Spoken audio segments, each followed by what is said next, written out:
It was a cold, rainy night in October 1987. The small town of Duskwood lay nestled between endless miles of dense forest, cloaked in a thick blanket of fog. The streets were eerily silent, save for the occasional rustle of wind pushing damp leaves across cracked pavement. Dim streetlights buzzed softly, their flickering halos barely piercing the mist that seemed to hang in the air like a ghostly shroud. It was the kind of night where the world felt smaller, lonelier, as if something unseen was quietly watching. In the heart of town stood WDR-17, a modest radio station housed in a weathered brick building on the corner of Main Street. The station had seen better days. Its facade was cracked and chipped, the paint peeling from years of neglect. Inside, the studio reflected the same age and wear, with outdated equipment humming faintly and a faint smell of mildew lingering in the corners. Daniel Hayes, the station's sole night shift host, leaned back in his worn leather chair, the creak echoing faintly in the otherwise silent room. He adjusted his headphones, the soft crackle of static filling his ears.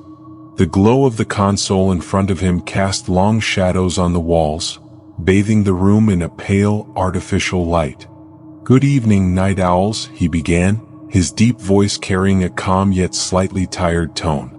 "You're listening to Echoes of Midnight on WDR-17, where the airwaves carry the stories time forgot.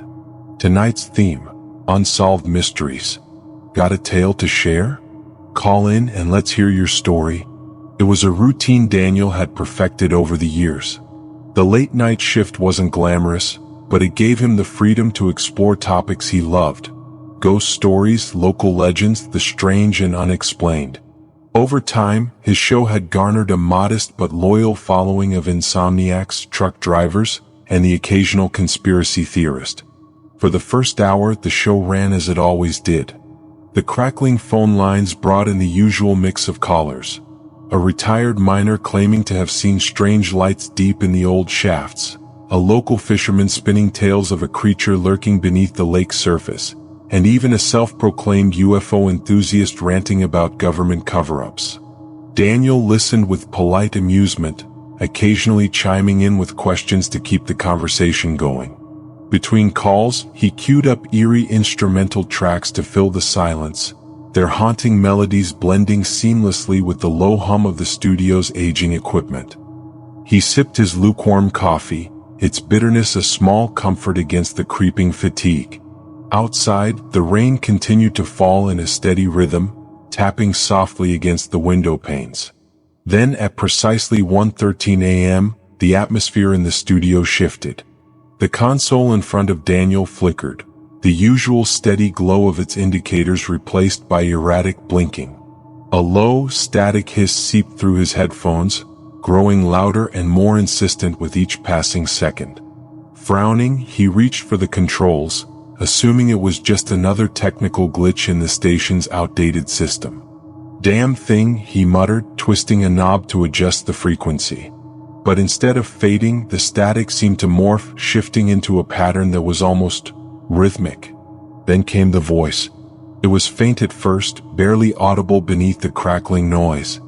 But as Daniel fine-tuned the dial, it grew clearer, though still fragmented and distorted. "Mayday, this is K94. Anyone here? Help." Daniel froze.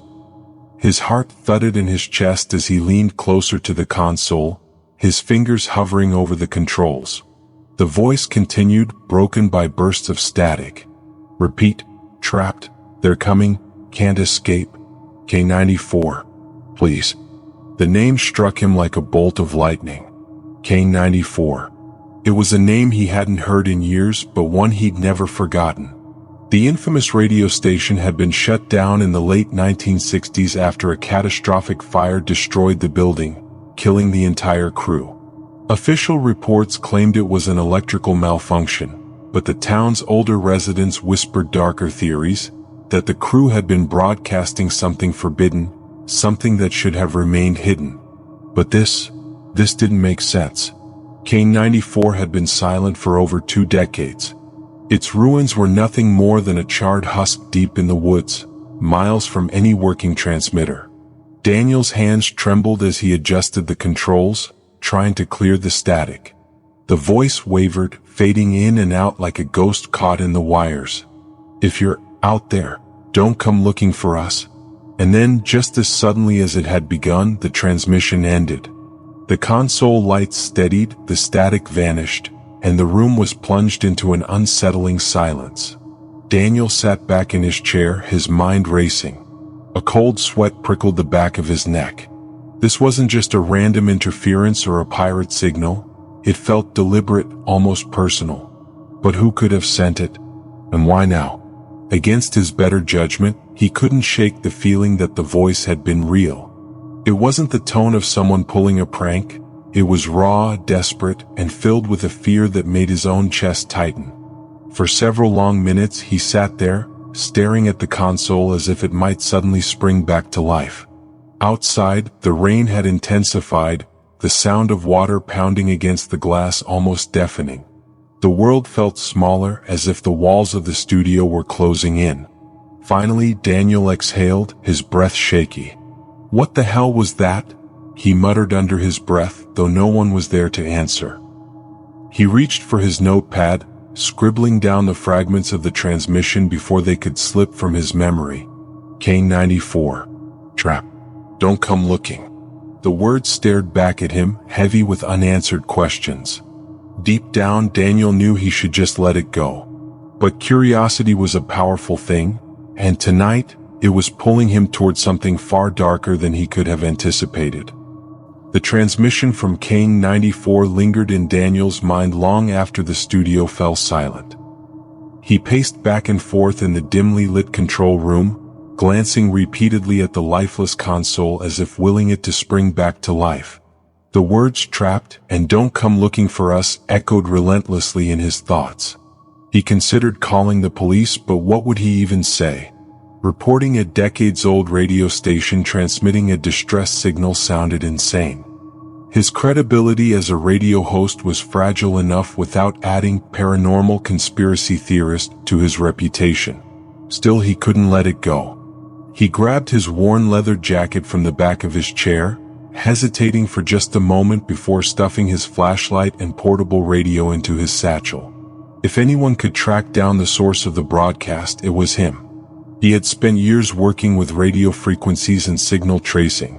This was his world.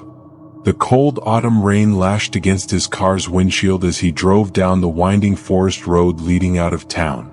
The narrow path, swallowed by towering evergreens, seemed endless under the heavy fog. His old station wagon's headlights barely pierced the swirling mist, reducing his visibility to just a few feet ahead. After about 30 minutes of tense driving, Daniel pulled over onto the muddy shoulder of a remote dirt road. This was as close as he could get by car. Beyond the twisted tree line lay the forgotten ruins of Kane 94, abandoned for over 2 decades. He shut off the engine, letting the oppressive silence settle in. The rain had eased to a soft drizzle, but the air was thick with moisture and the scent of wet leaves. He tightened his grip on his flashlight, the beam slicing through the murky darkness as he stepped cautiously into the overgrown path. The woods around him seemed alive, shifting and creaking under the weight of the wind. Every snapped twig and rustling leaf set his nerves on edge, but he pressed forward, driven by a mix of dread and determination. As he walked deeper into the forest, Daniel couldn't shake the sensation of being watched.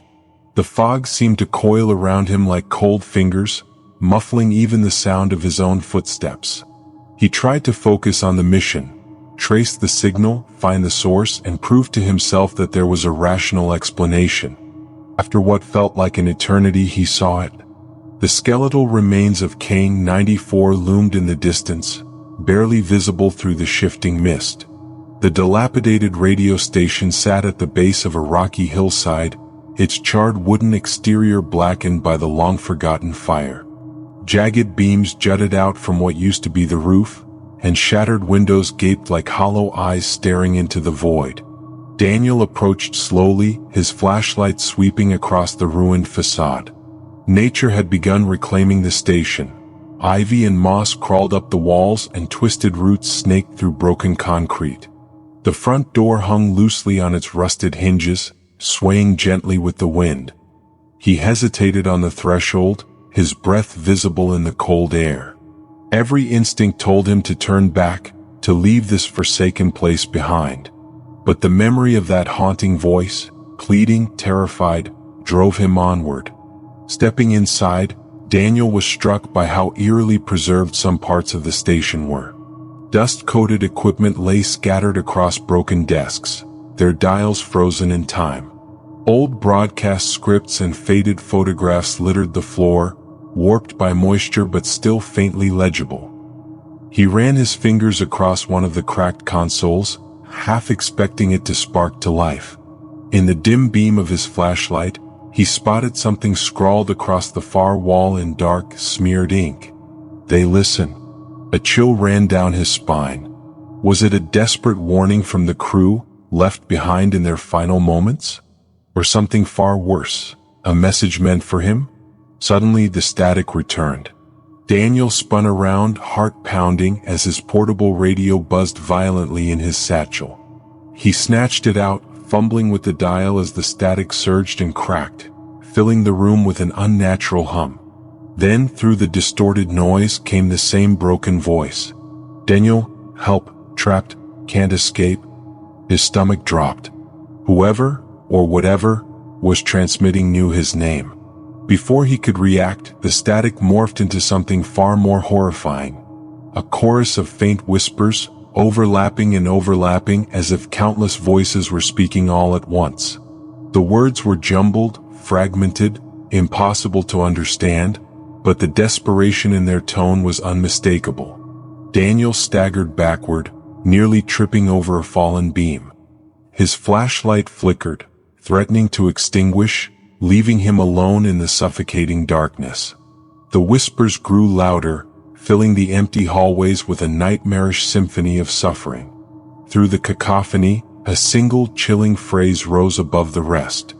"You shouldn't have come here." The room plunged into silence once more. The only sound left was Daniel's ragged breathing, each breath a desperate gasp for air. He stumbled toward the shattered entrance, gripping the flashlight with trembling hands. As he reached the threshold, a sudden, sharp noise echoed from deeper within the station, the unmistakable sound of a heavy door slamming shut. Daniel froze, paralyzed by a primal fear he couldn't suppress. He forced himself to glance back, but the ruined hallway was empty, or so it seemed. Summoning every ounce of courage, he whispered under his breath, "Who's there?" The answer came in the form of static crackling back to life on his portable radio. And then, the voice returned, speaking directly to him.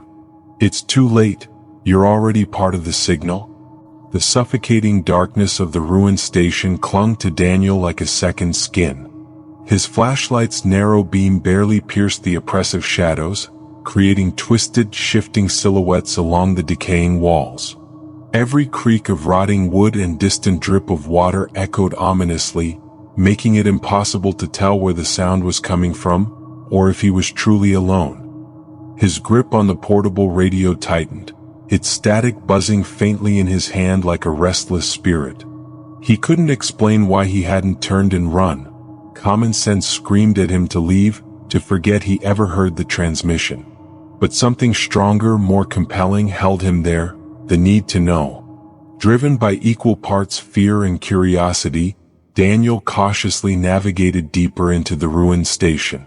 The air grew colder with every step, carrying the stale metallic scent of rust and something fouler, something that made his stomach twist in disgust. He found himself in what used to be the main broadcast room, its large, shattered window overlooking the empty control booth beyond. The old transmitter still stood in the center, its once sleek surface now corroded and covered in dust. A faded sign above the control panel read, "Kane 94, your voice through the static." Daniel stared at the equipment, a haunting familiarity washing over him. He'd seen pictures of this room in old news articles about the station's closure after the fire. But this place should be dead, he thought, and yet here he was, drawn by a signal that shouldn't exist. The sudden crackle of his radio snapped him from his thoughts. He instinctively raised it to his ear, heart pounding. For a few agonizing seconds, there was only static, until a faint, broken voice emerged once more. "They're still here? Help you? Can't escape?" Daniel's mouth went dry. The voice was clearer now, still distorted but unmistakably human, and filled with raw, desperate terror. Before he could respond, the radio emitted a harsh, piercing tone that made him wince and drop it. As it hit the floor, its speaker hissed and popped, and for a moment, Daniel thought it had short-circuited. But then, the ancient broadcast console behind him lit up. Faint, flickering lights sparked across its cracked surface, casting an eerie glow in the darkened room. The old speakers mounted on the walls emitted a low hum, gradually giving way to a familiar sound, the same haunting static that had lured him here. Slowly, almost mechanically, Daniel approached the console. His fingers trembled as he brushed against the dusty knobs, their cold, worn surfaces rough against his skin. Against all reason, he adjusted the frequency dial, drawn by some unseen force. The static shifted, first unintelligible, then broken syllables, then words. "You shouldn't be here. Before they find you." The voice was no longer faint. It was loud and clear, as if the speaker were standing just behind him. Daniel spun around, flashlight beam cutting through the thick shadows, but the room was empty. The voice continued, now tinged with desperation. "We tried to warn, too late, they're coming." Suddenly, the transmission cut out, replaced by a rhythmic thudding sound coming from deeper within the station. It was slow, deliberate, like heavy boots stomping across old wooden floors. Daniel's breath hitched. His flashlight beam trembled as he aimed it toward the dark hallway outside the broadcast room. The sound was getting closer. Then came the scraping, a harsh, grating noise like rusted metal dragging across concrete. It echoed down the hallway, filling the air with an almost metallic screech that made his blood run cold.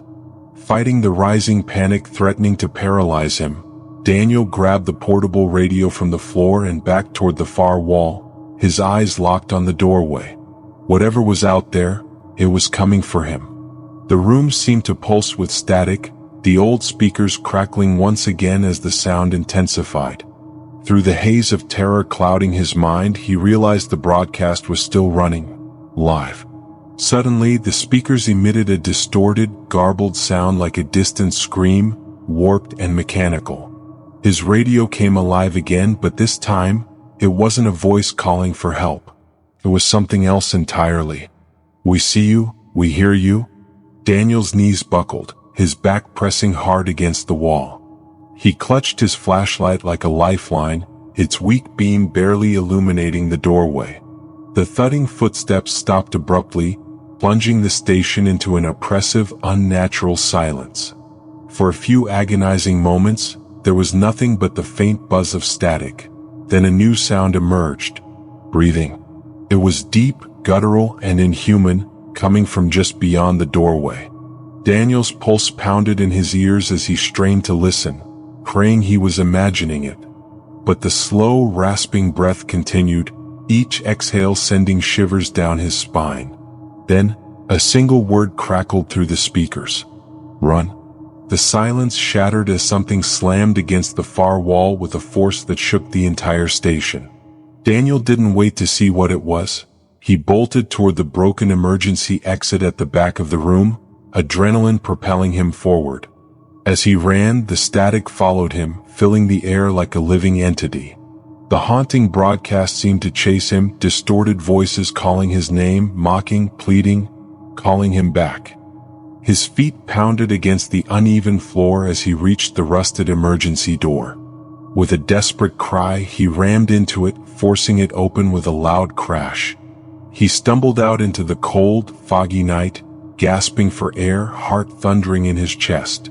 Behind him, the shattered windows of the station glowed faintly, pulsing with an unnatural light, before fading into darkness once more.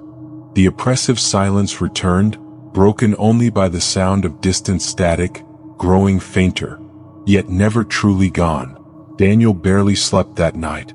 His mind replayed the events at Kane 94 over and over, each time the terror feeling more vivid, more real. He tried to convince himself it was just his imagination, that the voices, the footsteps, the eerie broadcast were nothing more than the tricks of a frightened mind. But deep down he knew better. The truth was gnawing at him, demanding answers. He couldn't explain the broadcast. The words, those cryptic messages calling his name. The static that clung to the air like a curse. There was something about Kane 94, something about the station and its past that felt wrong. Like it had never truly left. By morning, Daniel had made up his mind. He needed to return. This time he didn't go alone. He reached out to his old colleague, Sarah Webb, a fellow radio host who had worked with him back in the day. If there was anyone who could help him make sense of this madness, it was Sarah. She was a skeptic, analytical, grounded. Maybe she could offer a logical explanation. When Sarah arrived at the station that afternoon, her face was filled with concern, but also a hint of disbelief. "You seriously want to go back to that place?" she asked, scanning the decaying ruins of Kane 94. Daniel nodded. "I don't have a choice. We need to understand what's going on. There's something there, something that's reaching out, and it's connected to the past. We're not just dealing with a haunted building, Sarah. This is something else."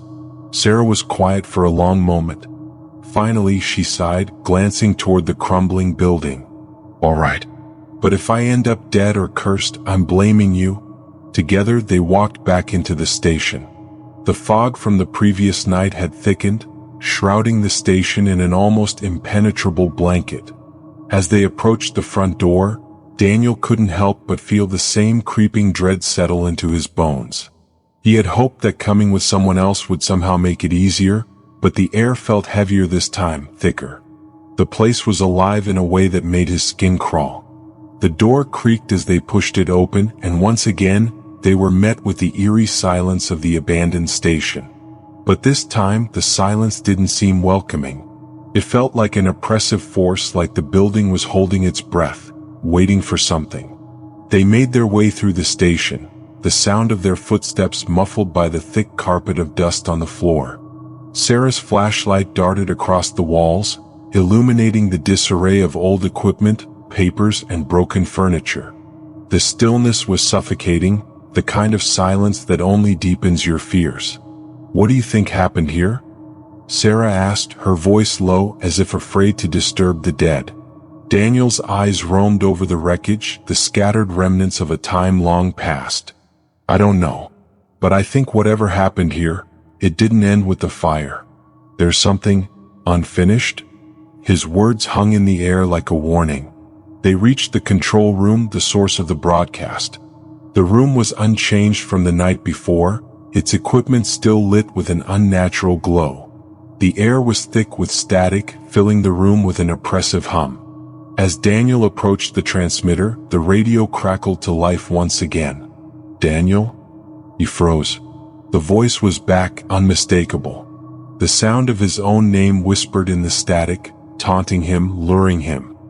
His hands trembled as he reached for the controls, adjusting the dials in a desperate attempt to find some explanation, some rational reason for what was happening. "Don't listen to it, Daniel." The voice was now a rasping whisper, like a dying breath, and this time, it didn't just come from the radio. It seemed to fill the room, echoing from all directions. Sarah glanced around, her face pale with fear. "What the hell is that?" Before Daniel could answer, the voice spoke again, its tone pleading and desperate. "You don't understand, we are not the only ones left here. The others, they still linger." Daniel's heart raced. The voice was different now, no longer just a faint echo of a distress call. There was knowledge in its words, a deep, ancient knowledge that chilled him to the core. It was as if whoever was speaking, or whatever was speaking, had been trapped in the station for decades. "The signal, the broadcast, it's not just to you, Daniel. It's calling to all of us. And soon you'll know what we know. Soon you'll understand why we can't escape." The The static grew louder, swirling around them like a storm. The air in the room seemed to thicken, becoming heavy, dense. The faintest sound of footsteps, slow, deliberate, echoed in the distance.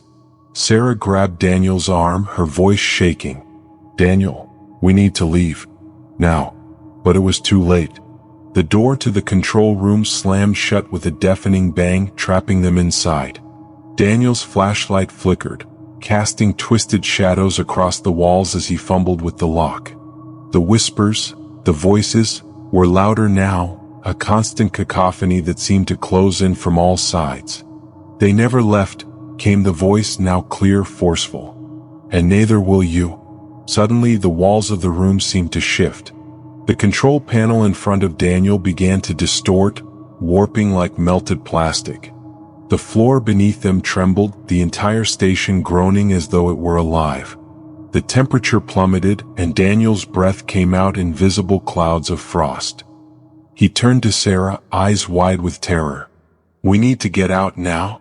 But before they could make a move, the room ripped open. The floor cracked, splintering under their feet, and a black void, a gaping maw, began to open beneath them.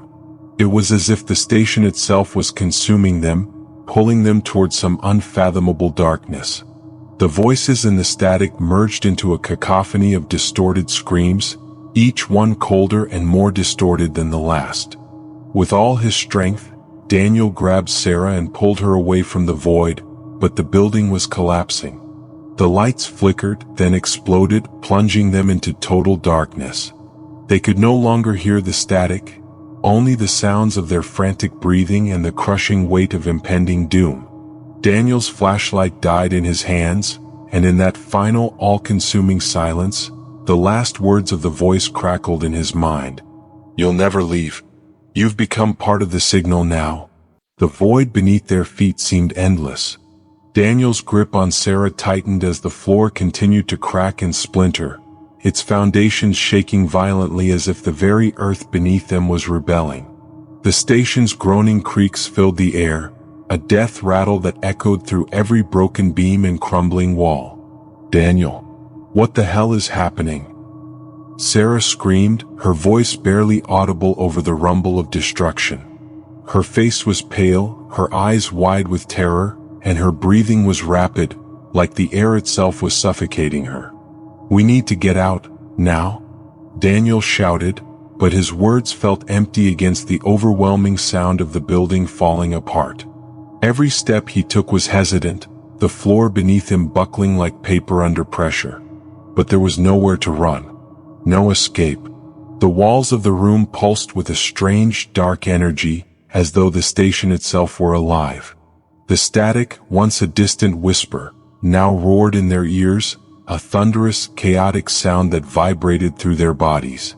Each crackle, each broken word in the transmission seemed to come from deep within the station, almost like a heartbeat, a rhythmic thudding of something ancient and powerful. "The signal has begun." The voice from the radio echoed one final time, loud and clear, as if the very transmission were coming from the depths of the earth itself. The words seemed to fill the room, filling every corner, every crevice with their dreadful resonance. Daniel's pulse raced, and a cold sweat broke out across his forehead. It was as if the station had claimed them, as if they were being pulled into its very core. Suddenly, the floor gave way completely beneath them. Daniel and Sarah plunged into the darkness, falling for what felt like an eternity, the sounds of their screams lost in the whirlwind of static. The air was thick with the stench of decay and cold metal. The walls around them twisted and distorted, bending in ways that defied all logic, until finally they landed with a sickening thud. The cold, damp floor pressed against Daniel's back. His vision blurred as he struggled to breathe, his chest tight with fear. He could hear Sarah gasping beside him, her voice trembling with disbelief. Where are we?" she asked, her voice small, swallowed by the growing static. Daniel slowly pushed himself up, but when he looked around, his stomach dropped. The room they were in was no longer the control room, nor any part of the station they had seen before. It was a place, far older, like a crypt. The walls were made of cracked stone, covered in moss and vines, as though the station itself had grown roots into the earth. Dim, flickering lights hung from the ceiling, casting strange shadows that danced unnaturally across the room. And in the center of it all was an old radio transmitter, its once vibrant red lights now dull and flickering. But it wasn't the transmitter itself that chilled Daniel to the bone. It was the presence in the room, a feeling that wasn't just ominous but suffocating. A heavy weight in the air as if they were not alone. The static from the radio roared louder, now a constant drone, and the voice from before returned, distorted, almost feral. "You cannot escape." Daniel's heart nearly stopped. He turned to Sarah, but she was no longer beside him.